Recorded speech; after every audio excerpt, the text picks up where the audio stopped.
Hey and welcome to Throne and Liberty with Aragon. So here I want to cover a crossbow and dagger setup for single target. This will give you some of the best burst damage in the game right now. With this game you have a choice of 7 different weapons currently, and each weapon has a selection of 12 different abilities, at least the active ones, with another 7 passives. On top of that, you have a bunch of skill specializations which can drastically change the effect of an ability. So let's go through everything in this video and ultimately show how you can output some of the biggest hits in the game. I got up to 27,000. And keep in mind, my build is pretty scuffed right now. There's definitely a lot more optimizing I can do as I work towards farming endgame content.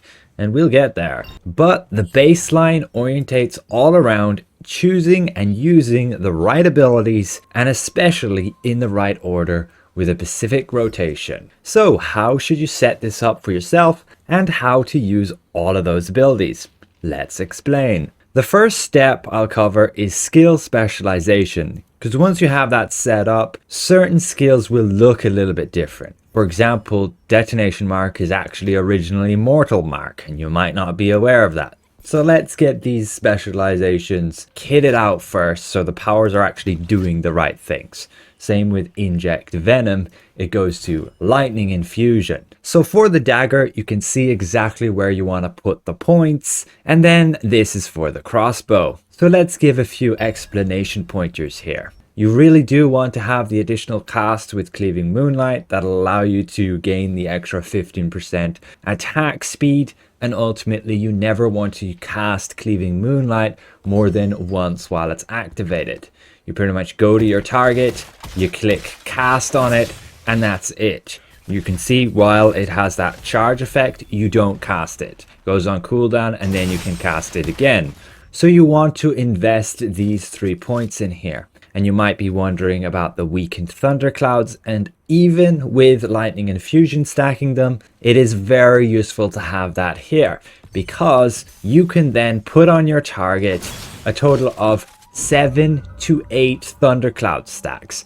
So yeah, definitely with the lightning infusion, you want to have that there. You really need it. It's the base of this build. With thundercloud bombings, you absolutely need these two. And with fatal stigma, this is just a decent damage boost on that. With the crossbow, you have the quick fire, giving it the extra hit. That's great for, again, ensuring you have the thundercloud stacks.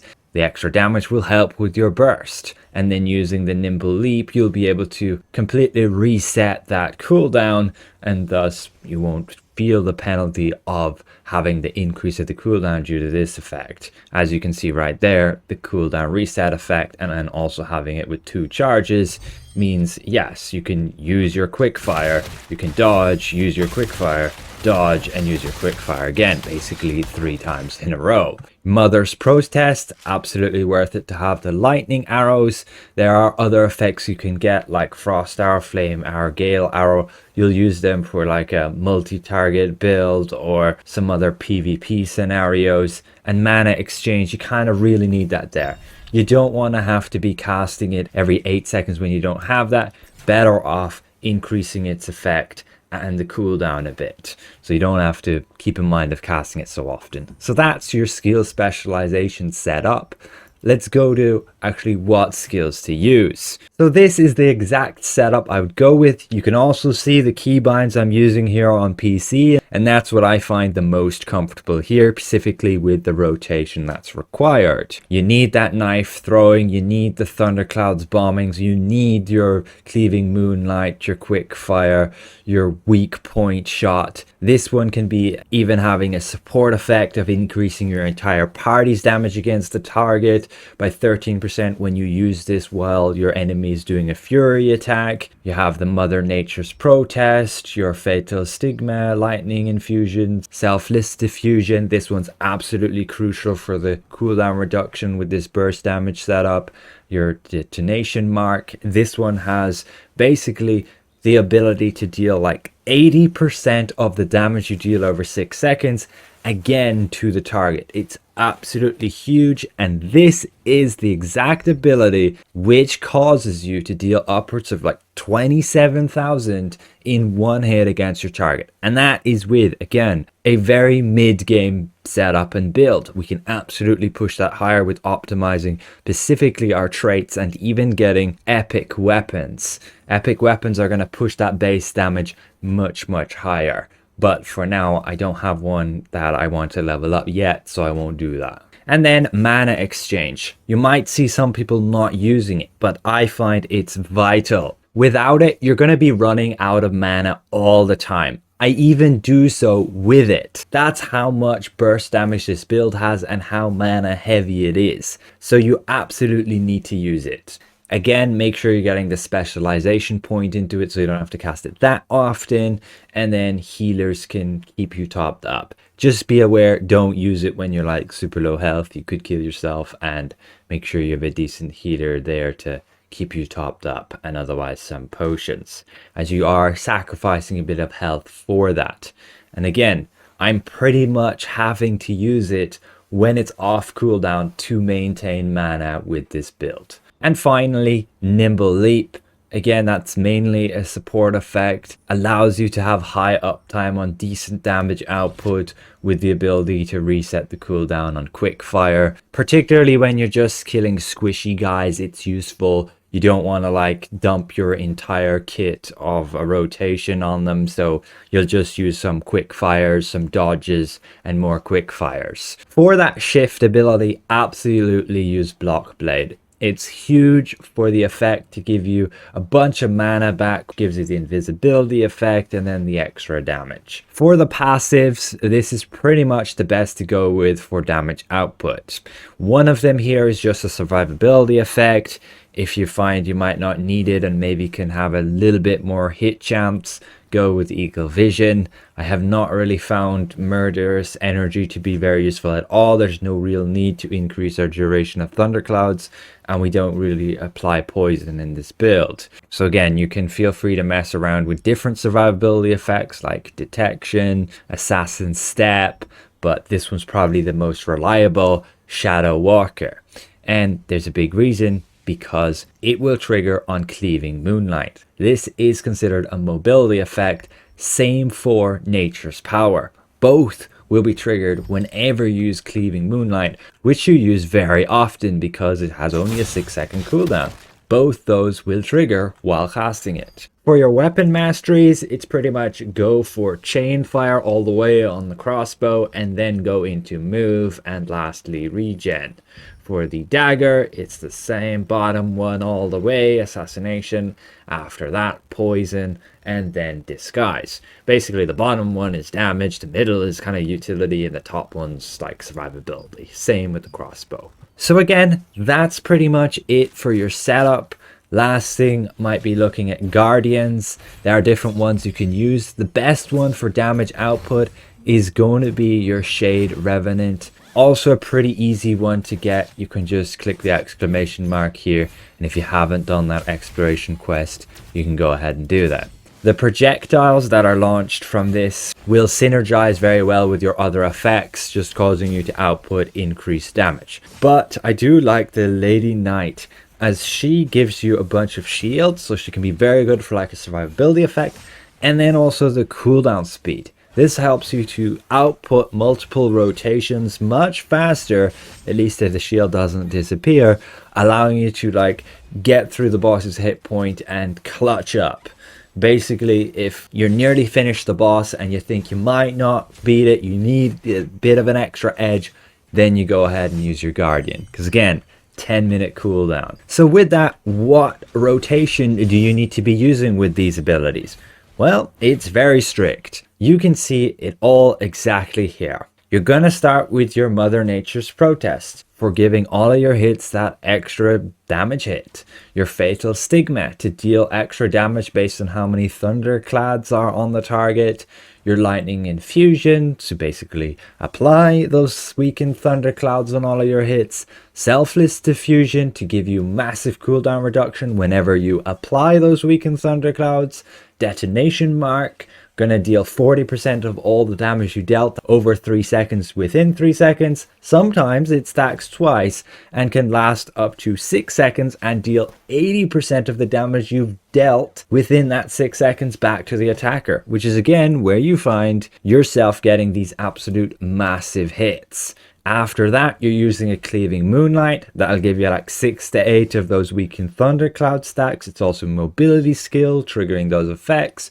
The Quick Fire, getting more of those Thundercloud stacks. At this point, you'll probably be at like 18 to 20 stacks. And then you use like Weak Point Shot for the high damage and ensuring you're at 20 stacks. And it also helps a little bit with the timing to make sure that Fatal Stigma triggers at that point just before you use your Thundercloud's bombings, which then consumes all those 20 stacks and deals massive amounts of damage. You're going to get like 5,000 on this setup with it.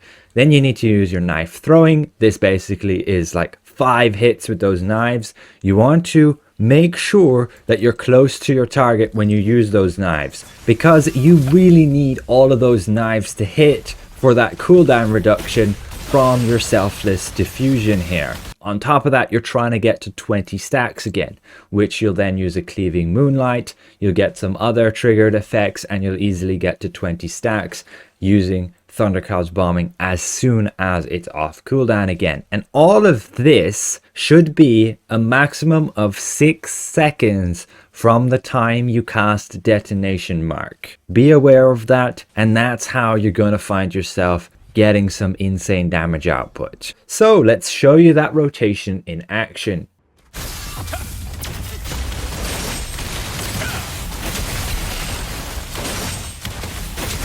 Our Detonation Mark triggers, and there's your 27,000. Your entire rotation, all again in the span of just 6 seconds.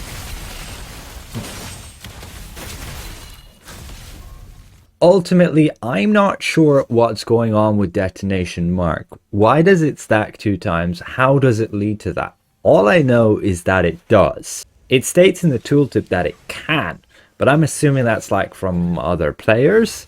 I don't really understand why it is stacking 2 times. If you do know, let me know, because it's not always consistent. Sometimes you'll find it only stacks once, and then you'll get a hit of maybe 12, 13,000. The rotation is still like the best, but there is that unpredictability of, am I getting 1 stack or am I getting 2? There is also another thing, your Thundercloud bombings. You need the cooldown to basically get massively reduced. You'll see that in their rotation, like here again. You're using Thundercloud bombings. It has a 14-second cooldown, but it's already off cooldown to use again within the matter of seconds. I think it's probably a little bit bugged, but you are getting cooldown reduction from having this specialization point here, 30%. So it makes sense. It's going to go from 14 seconds down to 10 seconds. And then you have your selfless diffusion, which you're then getting 20 stacks of Thunderclouds. So that should be 6 seconds. From what I read, it should only benefit from 10 stacks. So that should only be 3 seconds. But yeah, sometimes you'll find that your Thunderclouds is not actually ready to go the second time around before your, say, detonation mark triggers here. That way you might not be able to stack the damage as much. Overall, it's a little bit buggy, and I'm not really sure what contributes to that randomness. But it is very feasible to pull off this rotation consistently. I've been personally running a lot of content with this, farming the dungeons to try and get like my gear upgraded. This is the rotation right here against this boss. You can see there's maybe a slight extra delay on Thunderclouds, but still, we got a damage hit of over 23,000 there from that detonation mark. Now, be aware, you will follow that set rotation, but after that, what should you be doing? Well, this is what I suggest. You're gonna go through another whole rotation, but without the cooldown reduction from selfless diffusion. You're gonna cast it also without your stigma. So you again go with your lightning infusion, your detonation mark, cleaving moonlight, quick fire, thunderclouds bombings, knife throwing, cleaving moonlight. You can probably squeeze in your quick fire there and then the thunderclouds bombing. You might be able to squeeze in that quick fire as well in the first rotation after that second cleaving moonlight, if you end up not getting the full amount of cooldown reduction for your Thunderclouds bombings like we mentioned earlier. Otherwise, as we said, you can use Nimble Leap plus Quick Fire when your other abilities are on cooldown, or you want to save your burst for, yes, like a big mob that you're going to have to face next, or the mob you're fighting doesn't have much hit points left because some teammate done some big burst. So yeah, you can again use the combo of Quick Fire, Nimble Leap, Quick Fire, Nimble Leap, Quick Fire, which allows substantial amount of damage output there. As a last tip, if you're not aware, when you add those Thunderclad stacks, you can see them up here on your target. So make sure you're getting to 20 before you're using your Thunderclad bombings. Otherwise, you will not get that cooldown reduction and just be losing out on damage. Another note is that this rotation for me is dealing about 62,000 damage. You can check the HP of the dummy. We started at 262,000 and we ended at 200,000. So yeah, this is a 62,000 burst damage build right here. And I'm sure it can go a lot higher depending on what gear improvements you can get from what I have. Overall, that's about it. You can do multi-target here on your crossbow and dagger, but we'll get into that in a separate video, as this was fairly extensive and hopefully in-depth enough to know exactly how to do it for yourself. Yeah, you can absolutely get out some insane amount of damage here on your crossbow and daggers. I have found people just suggesting weird ass builds on crossbow and dagger that are like a bunch of hybrid mess, and honestly, if you're going into PvE, this is totally what you want to be using. I'll get into gear and stats and those specifics in another video again, as I'm still personally working towards that myself and would like to get more of those items to be able to actually prove and show to you guys why those are ones you might want to go for. For now, it's just random bunch of blue gear. We are working towards certain items that are very useful with good traits, but again, for another time. If this was somewhat insightful, consider leaving the video a like. And if you're new around here, consider subscribing. We'll see you guys around. Goodbye for now.